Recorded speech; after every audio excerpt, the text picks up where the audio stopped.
All right, here we go. It's all yours, Montez. Perfect.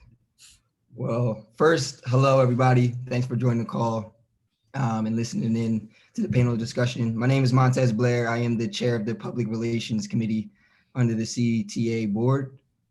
We do have future, current, and former track and field athletes tuning in today. Just wanted to let you know that the mentorship committee has put in a lot of time, a lot of work, and a lot of effort in bringing our community together today. So the goal pretty much is to strengthen the CUTF alumni network, but also bridge the gap between us and our current student athletes. And it's great that we can do this for you, but it's all in preparation for the Olympic Games so that we can feel like we're one unit going in here. So please, if you do have any questions, put them in the chat. And at the end, if we do have time, we'll make sure to address them as we can. Is Coach Durant on the call? Yes, I am. All right, Coach, I'll pass the mic to you. I know you're ready for the introductions for the panelists. All right, appreciate it, Montez. Good evening, everybody. So I have the pleasure of introducing our panel guests, our three Olympians. First, let me introduce Rudy Winkler, multiple-time HEPS champion, NCAA champion, two-time U.S. Olympic trial champion in the hammer throw. He was a 2016 Olympian representing Team USA, Ivy and school record holder in hammer throw, of course. He is now the American record holder in the hammer with a throw of 82.71. And of course, he was an Ivy League MVP. Thanks for joining us, Rudy. Our next panelist will be Stephen Mosier. Stephen was a two-time Ivy League track athlete of the year. He was twice runner-up in the shot put at the NCAA championship, represented Nigeria at the 2014 and the 2016 Indoor World Championships, as well as the 2016 Summer Olympics, three-time African Championship bronze medalist, and Stephen was also an Ivy League MVP. And our third panelist, Taylor Knibb, is a three-time World Triathlon champion. She was an individual NCAA qualifier in 2018 and helped lead the team to a 2019 cross-country championship. First team All-Ivy in cross-country and indoor track, was the Elite 90 winner at the 2018 NCAA championship, meaning she had the highest GPA at the championship. And she is the youngest woman ever to earn a spot on a U.S. Olympic triathlon team. And those are our three panelists this evening. Well done, well done. I probably would have lost my breath reading all of that. That's a lot of accomplishment. They have a lot of stats. I had to really kind of cut it down. Yeah, so thank you for that, Coach. I graduated a long time ago and I'm still calling you Coach. That's all right. Yeah. I prefer it. We'll start the show that you guys all have gathered here to see. Thank you, Moj, Rudy, and Taylor for speaking with us today. We're gonna start with the vet.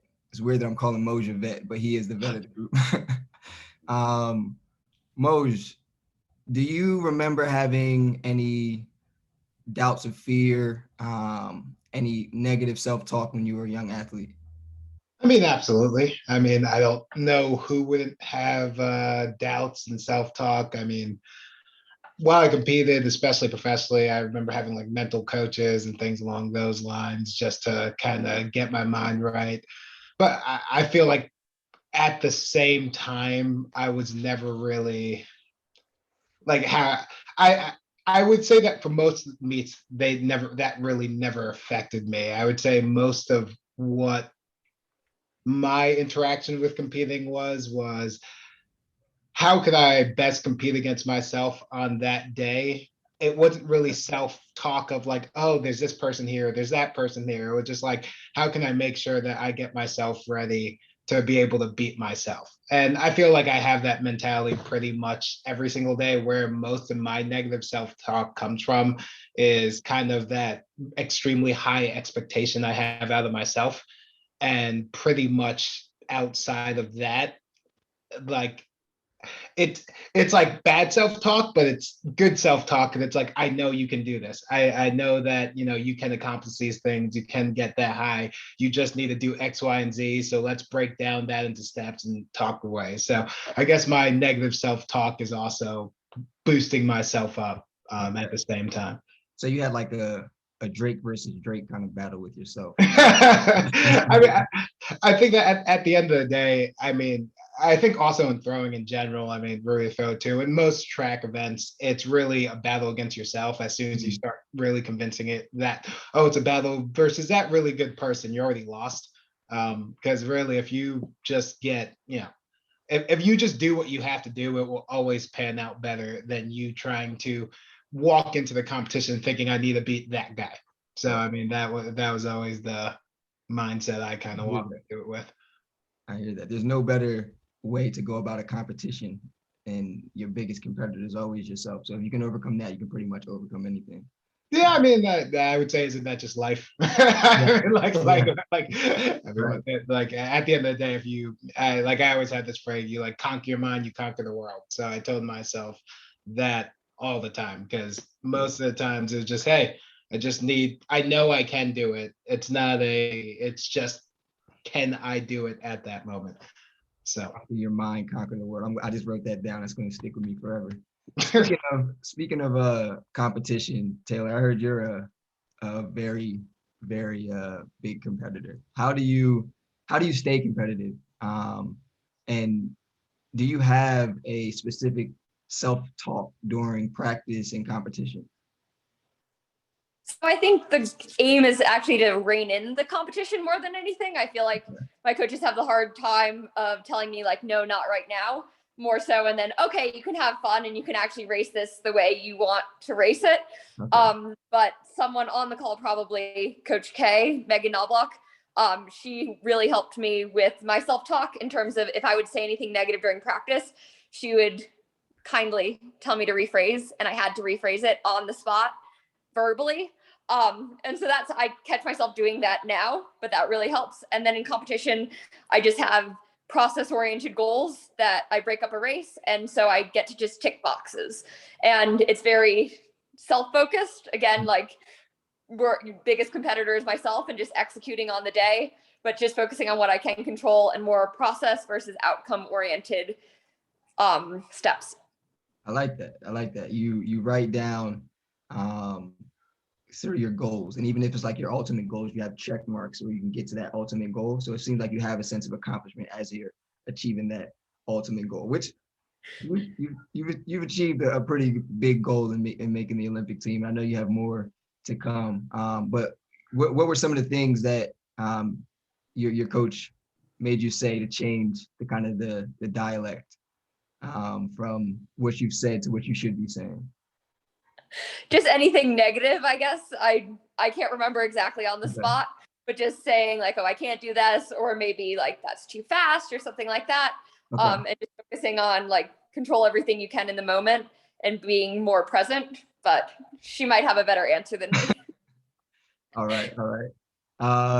Rudy, you've not been left out. I haven't forgotten about you, brother. I know you're one of the strongest people I've ever met in my life, especially physically, but we've had a lot of talks, and you are a very huge, like, motivational person. What is it about you that is strong from a mental and physical aspect within your events?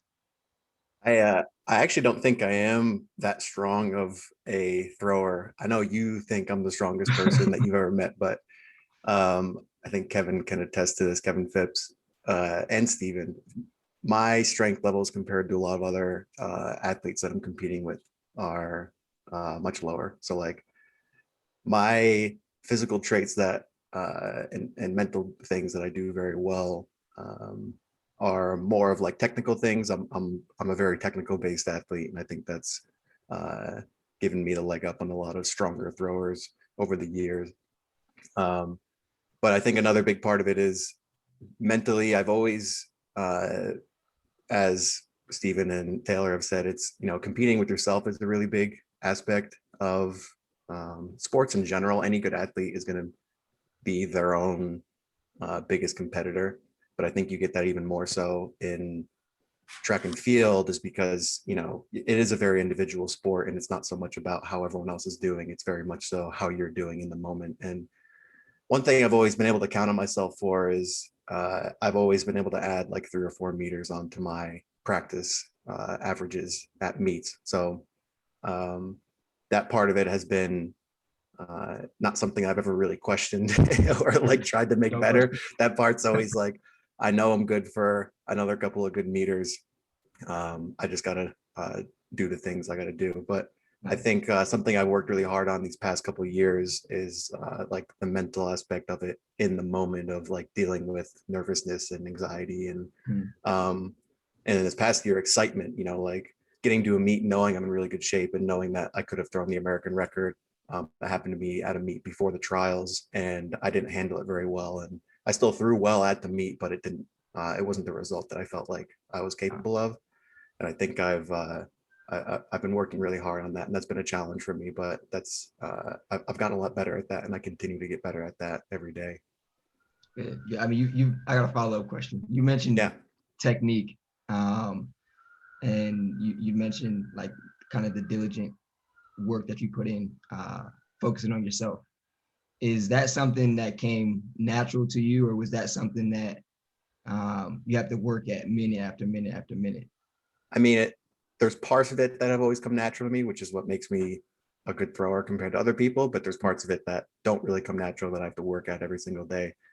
I think the challenging part, and this goes a lot for throwing, but for anything that there's a technical aspect to it, the hard part isn't necessarily doing one thing right. It's being able to do all of the things you're trying to do right at the same time to have one good throw. So the challenge is more of having the patience to allow yourself to develop those skills over time and to put those little pieces together into the whole picture. Okay, that was a very good way to describe that. It's like getting the micro movements all to align at one point to be able to get your goal. Yeah, I like that. Like, is it in the gift of the 3 to 4 meters? That's definitely a blessing. I wish I could have got 3 or 4 inches. That would have been a beautiful thing. So I think going off of that, I want to ask Taylor a question. How, just going off the idea of like having those micro things go together. Sometimes you make mistakes, and like, what do you do to get over those mistakes, Taylor, when it comes to running as fast as possible? So in a triathlon, the triathlon race that I'll race hopefully first in Tokyo is about a 2-hour event.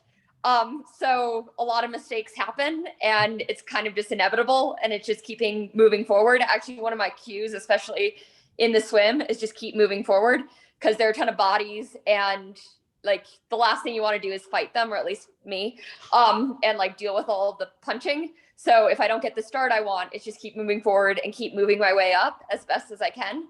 But I think as fast, like getting over the mistake as fast as possible is important, but not fast enough that you don't learn from it.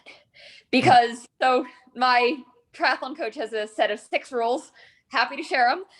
But rule number 5 is do not be afraid to fail, because in both training and racing, it's learning and growth. And so if you make a mistake, great, move on and don't do it again, but don't move on too quickly that you don't learn from that so you don't make it again. So like, for example, I had a race in 2018 where my bike skewer like opened up while I was riding. And then I got to the point where the bike wheel actually fell out. So in the future, I need to put my bike wheels on better before the race. But if that happens again, stop, because safety is first and foremost priority. So like, I need to just keep on moving forward, but also learn from it. Lesson learned from experience. I like that. I like that a lot. And you mentioned, you actually answered my follow-up question, which is great. We're on the same page. I was going to ask you, do you tell yourself something? You have 6 rules, so you tell yourself a lot during that 2-hour period, which is great. So well done. And way to prepare and also listen to your coach. That's big for every athlete across the board. The value that goes, I still call Coach Durant coach, which is, thinking about it now, is like he taught me a lot. So he's still a life coach for me, even though he was a college coach for me. Speaking of lessons learned, we're gonna go to Moj. Moj, are there any books or podcasts or people that you follow that you would recommend to help with competitions or just mindset about life? Yeah, I mean, if I had to probably go number one, I mean, he's a popular author, so I'm assuming a lot of people have read him. But David Goggins is pretty much someone I listen to all the time now. I mean, he is one of the few people that have explained, like, it's kind of funny, one of these moments that he kind of describes as going to a dark place. I just immediately went into this one time where it was Rudy was there. We were like maxing out a squat. I was trying to do like 600 something pounds for a couple reps. And I had no idea where I was, but it was just one of these things where it's just like, I remember that moment, because after that and not dying, I really was like, oh, I can do anything. Like I can go this place that is completely uncomfortable and where I truly think I'm at, like, close to that dangerous part, and come back and I'm fine the next day. So David Goggins really preaches that a lot, kind of pushing yourself. Even one thing I'm doing now, I'm trying to run every single day outside at least a mile for a year. And a lot of the stuff with that is just based on that, even making yourself become uncomfortable so that when you are used to that uncomfortableness, you can constantly push past it. And I feel like that is so important in life. Like, I feel like a lot of time, like when my friend had another quote that I like, where just like, if you don't look to be uncomfortable, life will push uncomfortableness to you. So either you actively go towards it or it's going to happen to you anyway. But it's not something you can get away from. So I think David Goggins just tells a whole bunch of things to be able to really teach you how to get past that and really have that mindset of overcoming, your mind in a lot of senses. So that's probably one thing I really like right now. I also am a pretty big fan of Jordan Peterson right now, and mainly just because I think that from an athlete perspective, it's so important to like take responsibility of your life and your actions and stuff along those lines. And it really made me focus on the minute, like I just thought back to college and all my athletic things, and there's so many times where you can make the wrong decision, and the wrong decision's not always okay. I went to a party or something. I know I should stretch. When I was throwing shot put, I had to pretty much do like a hand exercise inside rice to basically stretch out my hand / strengthen it every single night. And if I didn't do that, my hand would hurt for the whole next week as I was throwing, especially when I was doing a lot of reps. And it's just stuff like that like you never think of. Like, Steven went in 20, I'm washed up now. I'm not like Rudy or Taylor, but like in 2016, I was just, my hand was just in a bucket of rice, just grabbing for pretty much like an hour every single night when I was doing a lot of reps. And it was just stuff like that that's rehab and strengthening my hand so that I can do what I do. So just like those minute pieces of responsibility that you kind of approach to your life, and they become such of a habit that they don't even feel like a burden. So I feel like that is, so yeah, I like those offers. I would definitely suggest David Goggins to anyone trying to do anything crazy at a certain point. All right. Well, first I'm gonna say, everybody on this call has had, that 600-pound squat that, we've had to overcome. So we can all relate. We can all relate. Metaphorically, I feel like everyone on this call, especially having done track, has gone to that point where you go like, this is dangerous. Right. But it's. And secondly, I'm gonna have to look up, was Jordan Peterson. I'm gonna have to look up that person, but I was hoping you would say like J.K. Rowling or something. But next time. For sure. Rudy, speaking about, first of all, Moj is one of the most mentally strong and mentally capable people I know. So for him to constantly be searching for ways to improve his psychological game is awesome. Always pushing for progress, forever an athlete kind of thing. But speaking, Rudy, I know your mental preparation is very straightforward and very strong. So I guess I would want you to describe kind of what is your mental game and how do you prep your mental game during practice? So this past year, well, past 2 years really, from 2019 onward, I kind of made the realization that track and field and throwing specifically, obviously that's my experience, but throwing specifically is more mental than it is anything else really. Like you can put so many hours in at the circle and in the weight room, but the mental preparation is usually the hardest stuff and takes the longest time. So at Worlds in 2019, I kind of went into it with not doing very well at international competitions. And I kind of would like joke around to myself that I was cursed and I was never going to do well at international competitions. And I kind of thought to myself, like, no, forget that. Like, I'm going to prepare mentally for this in some like new ways I've never tried before. So I tried some like mindfulness stuff and I tried some like attention focusing type techniques. And it worked. I performed really well at Worlds and I was really proud of that. But then after that, I happened to meet a sports psychologist who was very good at what he does, and he offered to give me some advice and some help, be my mental coach. So I started working with him, and this past year, the big thing for me has been acknowledging like my nervousness. I think in the past, I've always just tried to not be nervous, and then when I did feel nervous for a meet, I would really like hyper focus on it, and then that would become the focus of the meet rather than the technical cues that I needed to focus on being the focus. So I think the big thing for me, especially this past year, is knowing like, okay, I am nervous, I am excited, I'm anxious, or whatever I'm feeling, but that's just part of the process. And working on getting myself to a centered like mindset, and then working on from there. So at home, I'm doing things like meditations and mindfulness exercises to get sort of into like a calm and relaxed state of mind. And then trying to do that before I throw in practice, so that I'm in a very consistent state of mind at practice. And then trying to translate that to meets and being in that same centered state of mind before I do anything at the meet.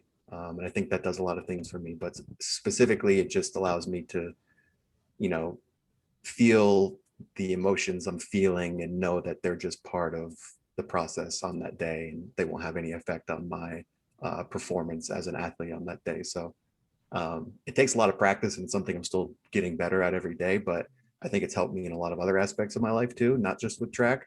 But that's been the huge focus for me this year. And I think there's a lot of things that a lot of people can do to work on their mental game with anything that they do. I like that. That's a very strong answer. And then the idea that you had someone else to kind of lean on to teach you certain things and how to build a certain aspect of your life so that you can strengthen another aspect of your life that you wanted to be progressive in. I think that's a very, very strong thing to do. Yeah. And the tools that I was using in for track specifically weren't just for track. It just happened to, that's what I'm doing right now, but it would apply to the same thing if I was studying for the bar or doing anything that I needed to have that consistent and stable state of mind. I think that's good. I was actually going to mention that as well. It's good that you say that. It's not just because the same amount of time and energy and emotion that we put into one aspect, someone else can put that same amount of time and energy into a necklace, and it could be as meaningful to them as track and field was to all of us on this call at one point, So it's being able to channel that emotion to utilize it in the best way possible. And I think you found the avenue to do that, but then to continue being better at taking the steps to control it and to continue to control it. So I guess my follow-up question to that would be, is it a routine thing? Do you stay consistent with it, not just in sports, but also in your regular life? Yeah, I mean, the routine is a big part of it. And I think routine for me is getting in specific mindsets leading up to a meet or to an activity. Most people treat routine like I have to have breakfast at this time, I have to do this at this time, and I have to do this at this time. And I think that part of the routine opens you up for too many things going wrong, and then it not being, perfect for your situation. And then that throws you off and everything. So the routine for me is more just getting in these states of mind leading up to the meet so that I'm comfortable with them and I know what to expect. You're wise beyond your years, man. It's, Wise I've worked beyond your really, years. I love that. hey, I'll take it. I want to go back to Moj quickly. I want to go back to the old guy. What is one thing that you would have told, I guess, knowing now, what would you have told the younger you so that you can kind of improve the journey that you've had? So I take that in two ways. One, I always like that question just because it's more along the lines of I probably would tell him nothing because he needs to learn all those lessons. It's like, at the end of the day, there's a lot of things that, yes, I could have been better. And, once again, things could have always been different and, improved. But I think a lot of lessons were learned through the ups and the downs. So just kind of accepting that as that's just the process of life. And I guess that's the point at the same time. So I think that that's the first way I take it. But at the end of the day, I think it would just be, and I hate to say it, but just encouragement of just you're going along the right path and just kind of stay true. Because I feel like, especially, and I'm more thinking about my younger high school self. I think in when you're that age, you're just kind of I don't know if I'm doing the right things. The world's kind of dynamic and all that stuff. And I was one of those kids. I didn't really believe that much in mentorship as a young kid or anything along those lines. So with that being said, I feel like I was just always wondering if I was making the right decisions or right moves. And the older I get every year, I just realize that there is no right decisions and right news. I feel like there's terrible decisions, but there's maybe not right. I wasn't making terrible decisions, so I feel like I was going along the right path.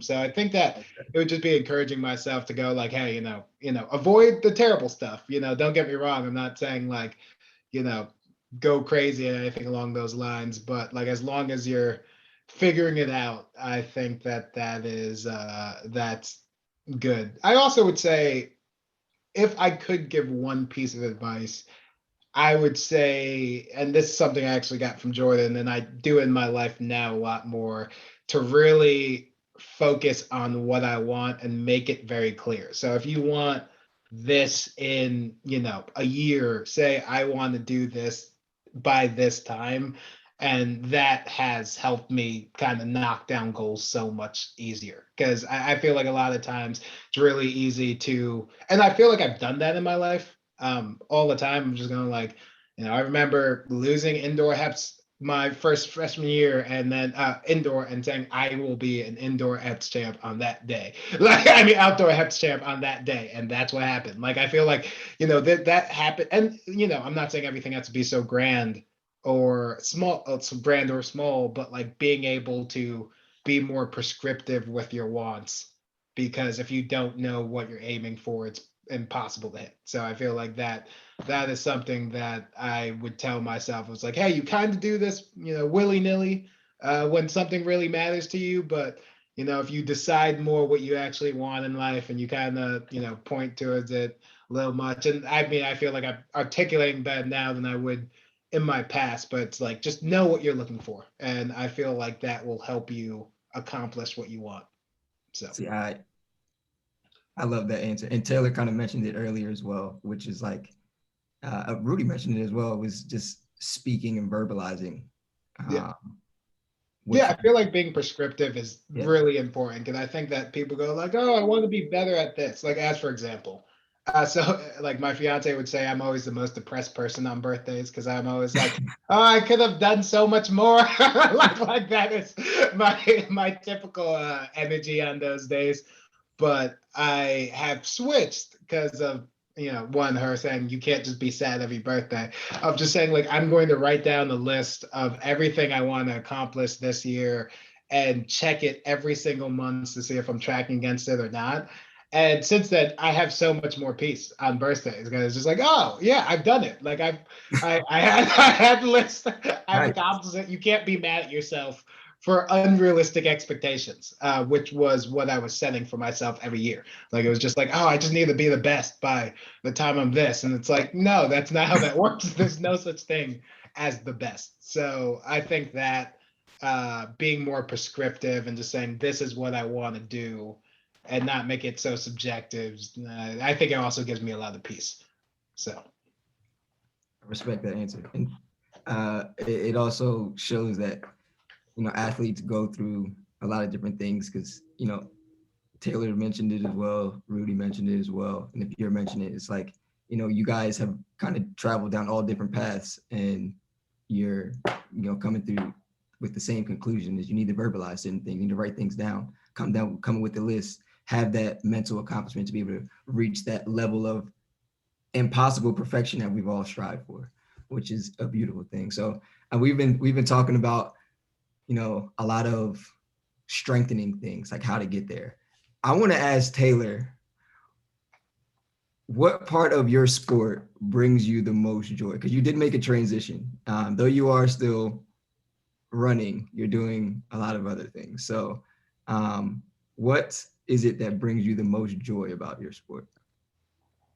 Well, listening to all the, especially in the introduction when Coach Durant was talking about Rudy and Steven and all their accomplishments on the track, I kind of I raced throughout college, but like triathlon is my love. And so it was hard to race track and cross country sometimes because it was not my comfort zone. I was still learning a lot.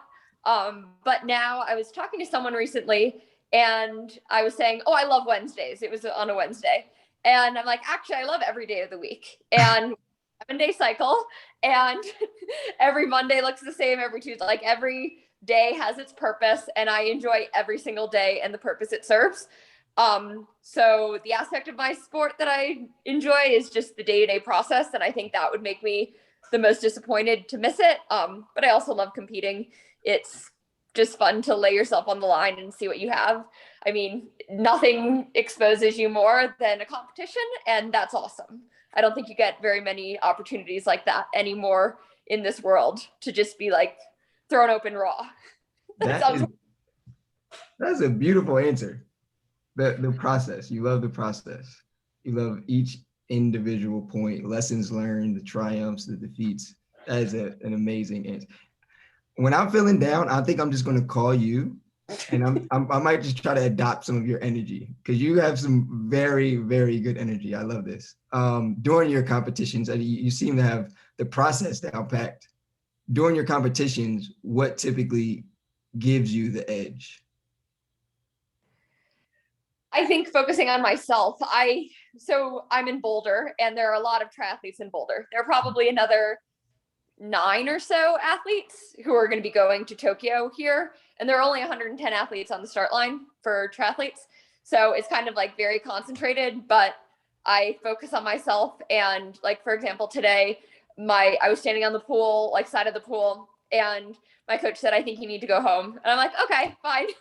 Because he could just tell that when I delay getting in, I need to go home. And I didn't fight him. I wasn't like, oh, I need to swim today. So actually, this is probably changing my answer a little bit, but being okay with doing less because there's no perfect training plan. I mean, I'm sure every coach has like months and months list written out. Maybe they only go weeks in advance, but the ability to adapt. And actually, my coach calls it coaching versus training. He's like, training is just like putting that 12-week training plan and following it to the T. But coaching is modifying in the moment and being okay with doing a little more or doing a little less and adapting on the day based on what the conditions are.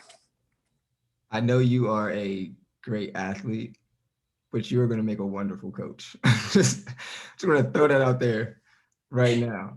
You would not want me to coach any athlete either. I'll say that too. You seem to listen to what your coaches say very well and then apply it very well. And then when delivering the message, it comes off very well. Well, thank you, but you could ask some of the coaches on the call if that is really in practice. Okay. So Okay. All right. One more question before we can start going into like fun stories. I wanted to ask Rudy, what do you do during competition day that makes you know that you're completely prepared? Is it like if you get a right number of meals in, or if you get the right lift in, or if you sleep correctly? Is there specific foods?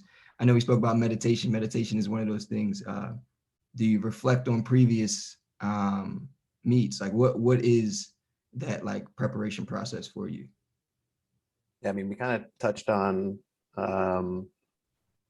like the routine part of it. Like a routine is a big part of it in terms of getting into those like centered mental states. That's the like meditation part of it and the mindfulness part of it. Sleep is obviously a huge part of it. Nobody sleeps enough. Before I meet, I try to get as much sleep as possible, especially like 3 to 4 days out. I try to start making sure I'm sleeping more and more. I mean, like ideally I want to be sleeping a lot with the weeks leading up to it so that I'm feeling good for my training and all that jazz. But for the meet itself, like 3 or 4 days out, I want to make sure I'm getting good sleep, because I know that a day or two before I'm not going to sleep well. Because that's been a pattern for me since I started throwing, is the night before or 2 nights before, I'll just sleep terrible. If it's 2 nights before, I'm so tired the night before that I usually get a good night's sleep. So at least there's that. So like knowing that I'm not going to sleep well, I do try to, bank my sleep hours earlier in that week. I used to try to like carb load in college, which I thought was funny because I'm a thrower and I don't need to. I'd be cramming pasta down my throat the night before a meet. And then I don't know if anyone watches The Office, but I feel like Andy carb loading for the 5K outside. I just feel gross the next morning. Instead of don't need to.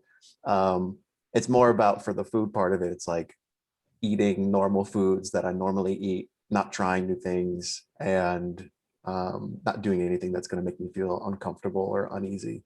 Not like, if the chicken smells a little bit, not risking it that week and maybe going to get some new chicken.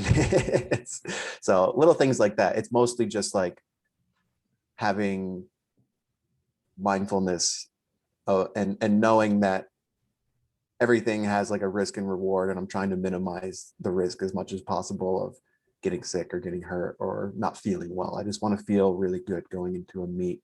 So doing as much as I can to feel good is the most important thing for me leading up to a meet or anything important.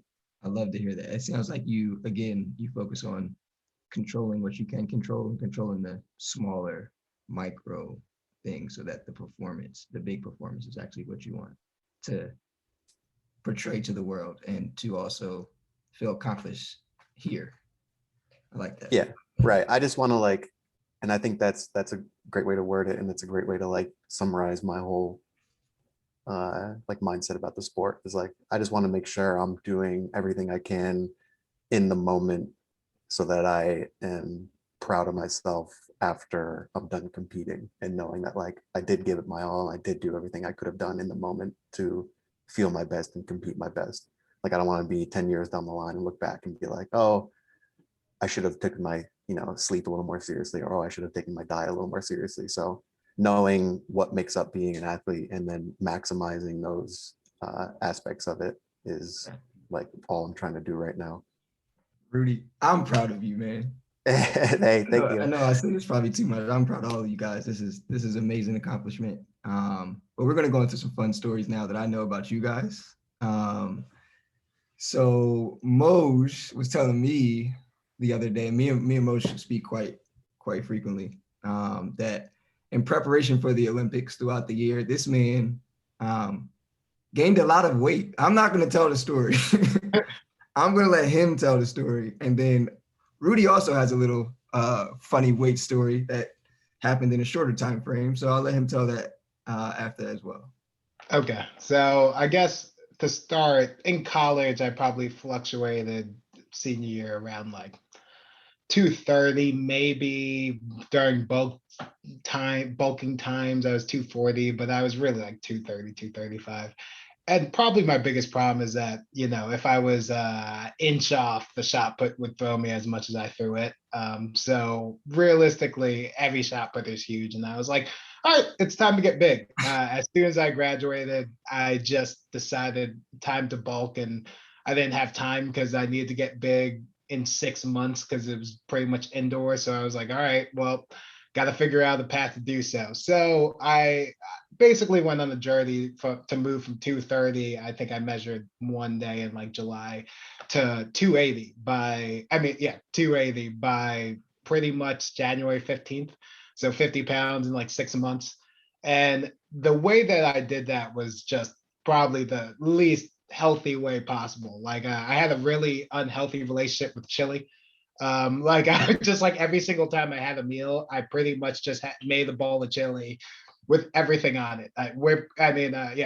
Put whipped cream on it, some cheese, chives, all the stuff. And that would be after I ate dinner. So I would just have like a giant bowl of pasta. Then I would just look at the chili and go like, I don't want this at all. And I would just be eating, watching TV, pretty sad, doing my rice thing, like pretty much every single night. So yeah, I and like it was just that was, I've never actually felt and the funny thing, I was also just eating large quantity of things because I knew I had to still train. So like I couldn't eat like a whole bunch of pizza. This still was like turkey chili with good stuff. It's like it was still healthy, so I could still muster the energy to train the next day. But I was just like ingesting calories. I was trying to get to like 4,000, 5,000 calories a day because I was still burning so many calories from lifting every single day and working out and doing all the other stuff. And like I'll just always remember that like I've never eaten chili since. Like I just remember I would just make a batch of chili on Sunday and just go like after every single dinner. No matter how much I eat, I have to eat a bowl of chili. But it'll make you gain some pounds. Definitely. So I actually have after Rudy answers, he describes his story where he had a reverse effect. Taylor, we've not had much experience, so I have a quick fun round of questions for you that I think the world will be able to get to know you a little bit better. But right now, I'm going to let Rudy tell his Doha story. Yeah, this is also a weight gain story, but it wasn't like it wasn't in the same vein as Steven's. So Doha, which is in Qatar, which you can imagine is basically the surface of the sun. I got off the plane. I wear glasses normally. I'm wearing contacts now, but I got off the plane. My glasses immediately fogged up. And like normally, like, when you get out, walk from like air conditioning out into a summer day, it's like they'll fog up a little bit, but you can still see. It was like, no, like I couldn't see at all. Like it was 95% humidity and it was 95 to like 110 degrees out at all times. So one of the days, just got done with practice and I got back. So 0 water in me. I had sweat everything out. I had nothing in my stomach because I hadn't eaten since lunch and it was like 7:00 at night. I weighed myself in my hotel and I was like 258-ish, 260. And then me and my roommate, Daniel, we go down to the dining area and we ate and we drank water, rehydrated, and just kind of like hung out and talked with people for like an hour or two. And then when we came back to our room to go to sleep, I was like, I wonder how much I weigh now after like rehydrating and everything. I stepped on the scale and I was 275. So I gained 15 pounds in the course of like 2 hours from just eating an obscene amount of food and drinking way too much water. And I told my roommate Daniel that, and he was like, no way. And he like came over and like gave me a hug, like he was proud of me, like I just won an Olympic medal. But I felt great too. I felt like an absolute unit. Like I feel like I could push over a house at that point in my life. I don't know how healthy that was in the long term, but felt great. You hear that, people? Nutrition is key. Nutrition is key. Okay, Taylor, we are going to go through a quick round of questions. It's going to be either or, okay? So that everybody on here can get to know you. I can get to know you a little bit better. It's going to be fun, but I'm gonna go by quickly. You ready? Wait, do Rudy and Steven have to do this after me, or is this just for me? No, just you. You're special. Great. You ready? I guess so. We'll see. Okay. Coffee or tea? Coffee. Beer or wine? I've never had an alcoholic beverage. Me either. Yes. Uber or Lyft? I'm sorry? Uber or Lyft? I've only taken Uber, but I don't use them very often. Okay. Beach or mountains? Ooh, that's tough because I live in the mountains now, but beach because I haven't seen them in a long time. Okay. Dogs or cats? Dogs. Bowling or karaoke? I bowled at Helen Newman my freshman year. You don't want to see pictures, but I can't sing, so bowling. Okay. All right. Now this is I'm going to judge a little bit on this one, okay? Ice cream. Just think about ice cream. Cornell ice cream, Cornell homemade ice cream, okay? Cup or cone? Oh, cup. Okay. Okay. All right. Here's the big one. You ready? Cornell track and field or Cornell track and field? Am I allowed to say Cornell track and field? Okay, cool. You're a winner. You are a winner. All right. That was we're going to stop the questions there, but we're going to go to the chat to answer some of the questions that were asked in the chat.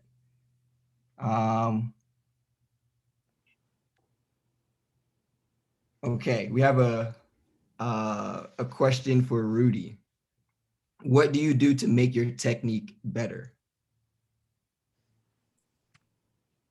That's a good question. That's a good question to ask my coaches, my plethora of coaches, Kevin Phipps being one of them. It's having, for me, it's always been like, there's a goal of how I want my technique to look. And it's more about like, what do I have to change about what I'm doing now to look like the goal? So, you'll try tons of different things. Some of them don't work and some of them do work. It's kind of just like sifting through the things that work and don't work and trying to pinpoint a few that are going to help you get to that end goal. So like there's a major goal you want it to look like, and then there's like obviously intermediate goals that you want to get to before then. So it's like change one thing at a time, give it enough time to actually take effect and be, at least somewhat natural before you try to change more things.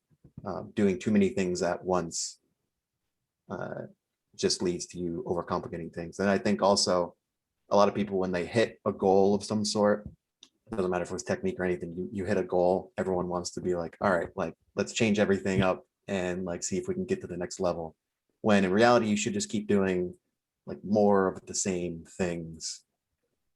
And then only when you stop progressing doing the same things should you change things up and try new things. So it's like just having an awareness of where you want to go, where you are now, and what, how you can slowly get from point A to point B without doing too much at once, I think has been my key over the years.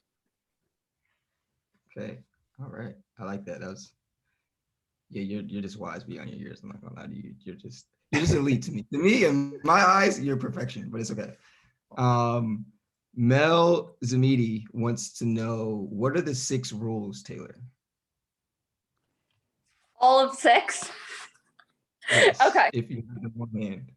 So rule number 1 is self-discipline, do the right thing all the time, every time, which actually for me, it's sometimes harder to do it on like the easier stuff, but I know that if I let it slide on the easy stuff, like getting in on time and just starting things on time, then if I have to do a very hard workout, it gets harder.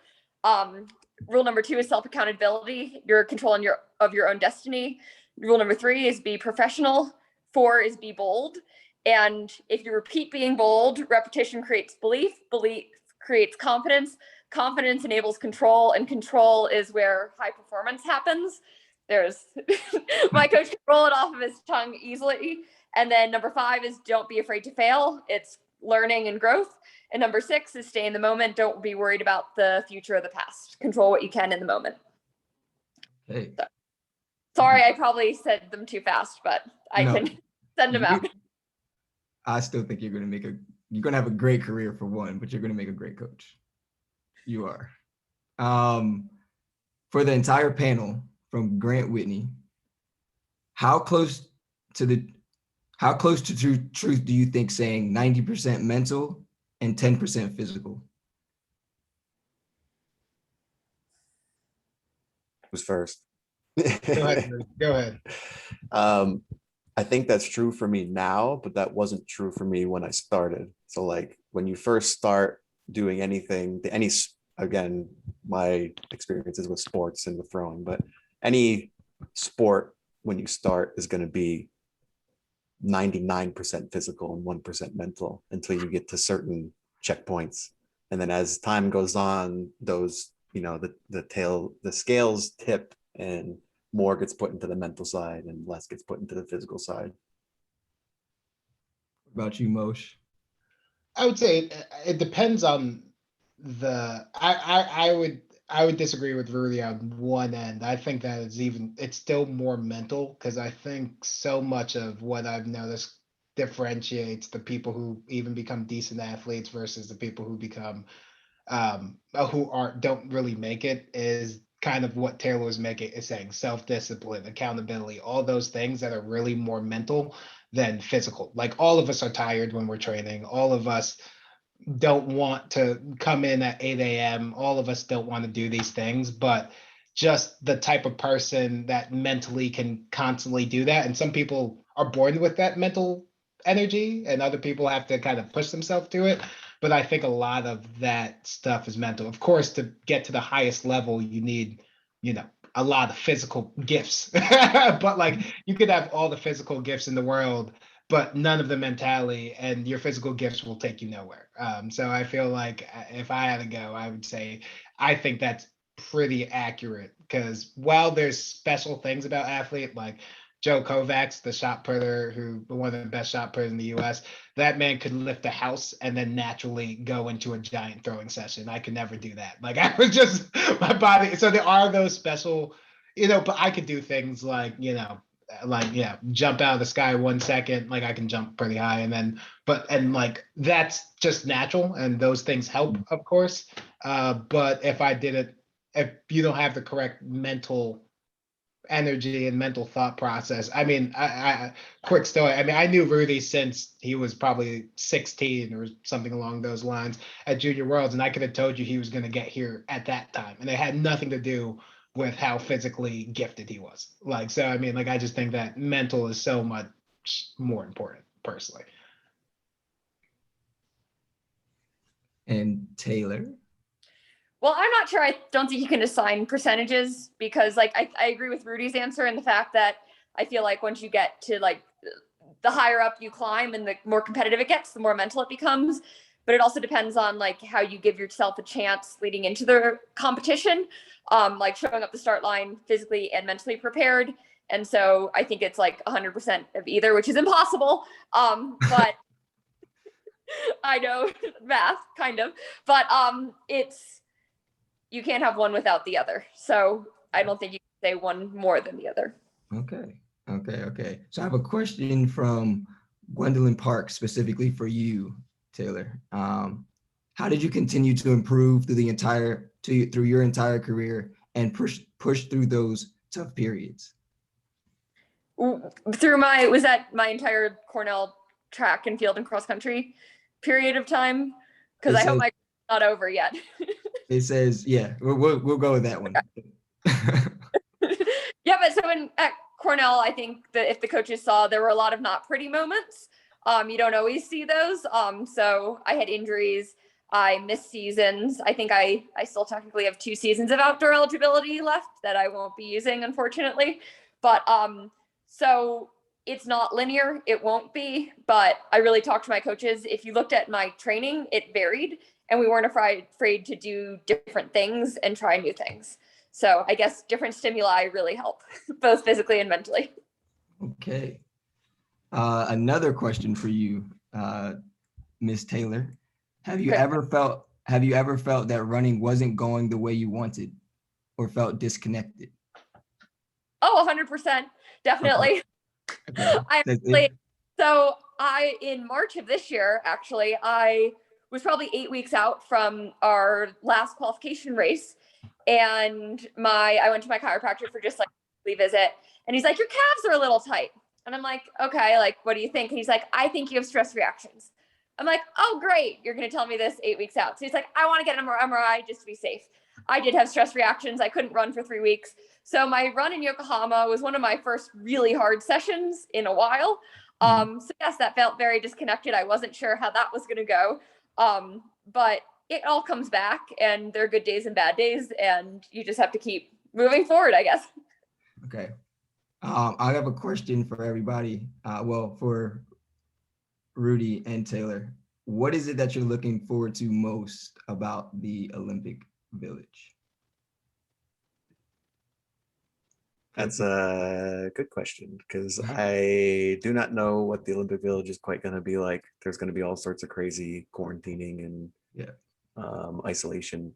I am excited. My favorite part about the 2016 Village is that you're just in one place with the best athletes in the world. And I don't know if anyone does this, but like I do this thing where I'm in public and you like just like people watch, but you like think about how, you know, like any of those people could be the best, whatever. Like, I don't know, like people don't see me in public and assume I'm an American record holder in the hammer.